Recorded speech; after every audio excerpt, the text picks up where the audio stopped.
राक्षसी पूतना ने श्री कृष्ण को मारने के लिए उन्हें अपना जहरीला दूध पिलाने की कोशिश की। तब बाल गोपाल कान्हा ने उस राक्षसी का वध कर दिया।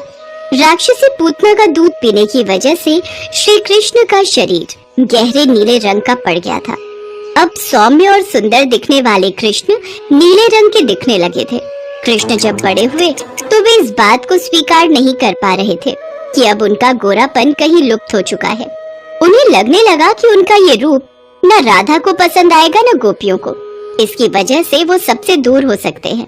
जिसके बाद माता यशोदा ने कृष्ण को सलाह दी कि वो राधा को भी उसी रंग में रंग डाले जिसमें वो उसे देखना चाहते हैं।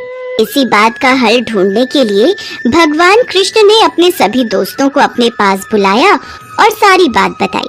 अब तुम सब बताओ कि मैं राधा को रंग में कैसे रंगूं ताकि राधा भी मेरे रंग में रंग जाए। बस इतनी सी बात। हम सब मिलकर अभी गुलाब, गेंदा, चंपा, चमेली और बाकी सारे फूलों से रंग तैयार कर लेते हैं। जब सब रंग मिल जाएंगे तो एक नया ही रंग तैयार होगा जिस रंग में राधा को तुम रंग देना। हाँ, ये उचित रहेगा। ठीक है, तो तैयारी करो, हम सब मिलकर बरसाना जाएंगे। कान्हा ने अपनी सभी सखाओं के साथ मिलकर फूलों से रंग तैयार किए और बरसाना पहुंचने की तैयारी करने लगे।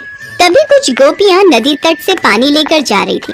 उन्होंने कान्हा और उनके सभी मित्रों की बातें सुन ली। अच्छा, तो ये बात है, ये सब मिलकर राधा को रंग लगाना चाहते हैं। हम अभी जाकर राधा को सारी बात बता देंगे ताकि वो इनके आने से पहले सतर्क हो जाए। हाँ सखी, तुम बिल्कुल ठीक कह रही हो। जल्दी जल्दी चलो, हम राधा को यह सूचना देते हैं। सभी गोपियां मिलकर राधा के पास जाती हैं और कान्हा की योजना के बारे में बताती हैं, जिसे सुनकर राधा मुस्कुराने लगती है और अपनी सखियों के कान में कुछ कहती है। सारी सखियां जोर जोर से हंसने लगती हैं। अगली सुबह कान्हा अपनी सभी सखाओं को लेकर बरसाना पहुंचते हैं, पर वहां का नजारा देखकर कान्हा और सभी मित्र हैरान रह जाते हैं। वहां राधा और उनकी सखियां कान्हा और सभी के स्वागत में हाथ में लठ लिए खड़ी थी। कान्हा, ये इन गोपियों ने हाथ में लठ क्यों पकड़े हुए हैं? मुझे इनके इरादे नेक नहीं लग रहे। घबराओ नहीं सुदामा, आओ आओ, तुम सबका बरसाने में स्वागत है। क्या कहा था सखी तुमने? कान्हा मुझे अपने रंग में रंगने वाले हैं। मैं भी देखती हूँ कान्हा मुझ पर कैसे रंग लगाता है। अच्छा, तो ये बात है। मैंने भी मैया से वादा किया था कि राधा को रंग लगा कर ही लौटूंगा। बच्चों, आज कैसे बचोगी? आज तो मैं तुम्हें रंग कर ही रहूंगा। राधा मैया कान्हा जी से बचती बचाती भाग रही थी। सभी गोप भी गोपियों को रंगने भागे। बरसाने की गोपियों ने हाथ में लठ ले लिए और गोपों से बचती हुई उन्हें लठ से डराती हैं। हंसी खुशी के वातावरण में हंसी ठिठोली करती गोपियां लठ बरसाती तो कान्हा और सभी गोप भी अपने आप को बचाते उन्हें रंग लगाते। गोपियां भी बचती बचाती रंगों से खेल रही थी। उसके बाद श्री कृष्ण राधा मैया को फूलों से बना रंग लगा ही देते हैं। राधा मैया भी भगवान कृष्ण के प्रेम में रंग जाती हैं। स्वर्ग के देवी देवता भी उन पर फूलों की वर्षा कर रहे थे, मानो पूरा संसार राधा कृष्ण के साथ फूलों की होली खेल रहा हो। वो दिन फाल्गुन के महीने के खूबसूरत दिन थे। ऐसा माना जाता है कि उसी दिन से रंगों की होली की शुरुआत हुई और उसके बाद से ही रंग लगाने और लठ मार होली खेलने की ये परंपरा शुरू हो गई। इसीलिए आज भी मथुरा, वृंदावन, गोकुल, ब्रज और बरसाना में फूलों की होली पूरी दुनिया भर में प्रसिद्ध है।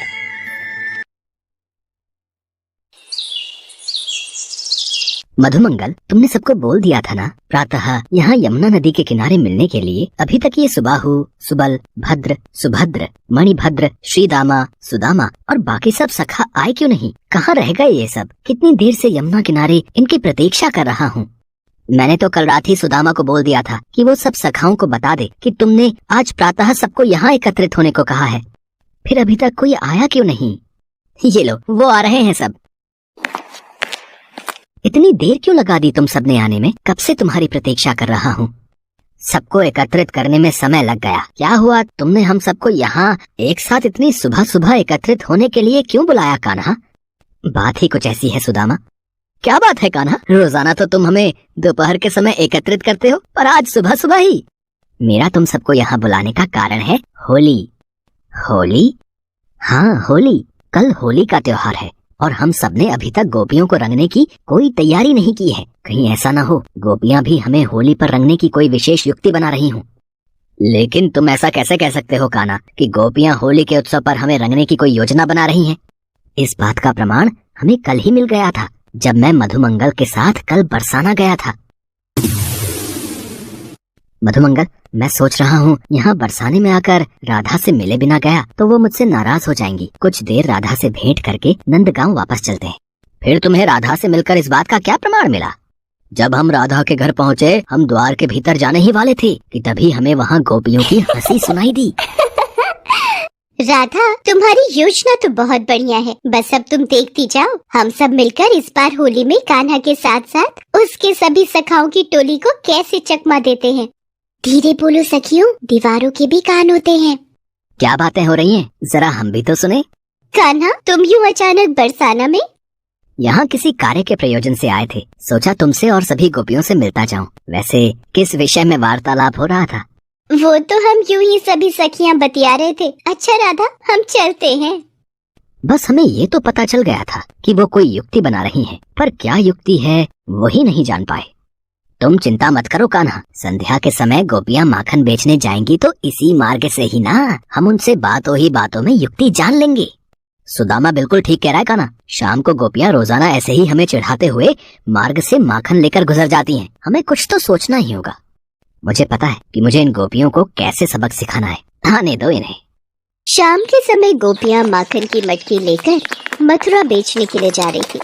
तभी मार्ग में कृष्ण और उनके सखा गोपियों का रास्ता रोक लेते हैं। अच्छा, तो माखन बेचने जा रही हो? माखन बेचने तो तुम जा रही हो, पर इस मार्ग से गुजरने के लिए मार्ग दान क्या मिलेगा? एरी सहेलियों, मैं सारी बात समझ गई हूँ। ये कान्हा और इसके सखा हमारा मार्ग बीच में क्यों रोक रहे हैं? इन सब को माखन चाहिए और जब तक हम इन्हें माखन नहीं देंगे ये हमें आगे नहीं बढ़ने देंगे। कान्हा, ये गोपियां तो बड़ी समझदार हैं। हमारे बिना कहे ही हमारे मन की इच्छा को समझ गई। माखन तो हम खा लेंगे, पर ये माखन का लालच देकर हमें बातों में न उलझाओ। वैसे इस बार होली के उत्सव की क्या तैयारियां हैं? हम इस बार तुम सब गोपियों को खूब रंगेंगे। तुम सबने भी तो कोई योजना बनाई ही होगी। ये तो तुम्हें बरसाने आकर ही पता चलेगा। हम सब तुम्हें होली पर बरसाना आने का निमंत्रण देती हैं। अगर तुम हमारा मार्ग ना भी रोकते तो भी हम तुम्हें होली पर बरसाना बुलाने का निमंत्रण देने आ ही रहे थे। और राधा ने तो खास कर तुम सब के लिए इस बार की होली पर बहुत तैयारियां की हैं। अच्छा, क्या क्या तैयारियां की हैं? जरा हम भी तो सुने। तुमने हम सब गोपियों को बुद्धू समझ कर रखा है। जो तुमने कहा और हम सारी बात तुम्हें बता देंगी। ठीक है, नहीं बताना तो मत बताओ। हम भी तुम सबसे डरने वाले नहीं हैं। हम तुम्हारा निमंत्रण स्वीकार करते हैं और राधा को बोल दो हम होली खेलने बरसाना जरूर आएंगे। कान्हा, मुझे तो शंका हो रही है, दाल में जरूर कुछ काला है, वरना ये गोपियां हमें इतने प्रेम से माखन खाने को नहीं देती। सुदामा, अगर गोपियां शेर है तो हमारा कान्हा भी सवा शेर है, और कान्हा के साथ होते हुए हम सब गोपों को घबराने की क्या जरूरत? हास परिहास के बीच गोपियां माखन खिलाकर कृष्ण और गोपों को बरसाने आकर होली खेलने का आमंत्रण देती हैं। सब सखा घबरा रहे थे, पर उन्हें विश्वास था जब कृष्ण उनके साथ हैं तो उन्हें किसी बात का डर नहीं। अब कृष्ण तो ठहरे लीलाधारी, श्री बांके बिहारी। वो भला राधा और गोपियों से कहाँ डरने वाले थे। वो भी अपने सभी सखाओं को लेकर होली खेलने पहुँच गए बरसाना। पर वहाँ का नजारा देखकर कान्हा और सभी गोप हैरान रह जाते हैं। वहाँ राधा और उनकी सखियाँ कान्हा और सभी के स्वागत में हाथ में लठ लिए खड़ी थी। कान्हा, ये इन गोपियों ने हाथ में लठ क्यों पकड़े हुए हैं? ये हमारे साथ कौन सी होली खेलने वाली है? घबराओ नहीं सुदामा, आज तो होली का त्योहार है, इसलिए राधा और हम सब गोपियाँ आज कान्हा और तुम सबके साथ लठ मार होली खेलने वाली हैं। अच्छा, तो हम भी माखन दूध दही खाकर बड़े हुए हैं, हम भी पिटने वालों में से नहीं। क्यों राधा, हो जाए राधा कृष्ण की होली। उसके पश्चात बरसाने की गोपियों ने कृष्ण के साथ ही गोपों पर जमकर लठ बरसाए। हंसी खुशी के वातावरण में होली पर हंसी ठिठोली करती गोपियां लठ बरसाती तो कान्हा और सभी गोप भी अपने आप को बचाते उन्हें रंग लगाते। गोपियां भी बचती बचाती होली खेल रही थीं। उसके बाद श्री कृष्ण राधा के संग फूलों की होली खेलते हैं। पूरा बरसाना भी होली उत्सव पर होली के रंगों की भांति कृष्ण और राधा के प्रेम के रंग में रंग जाता है।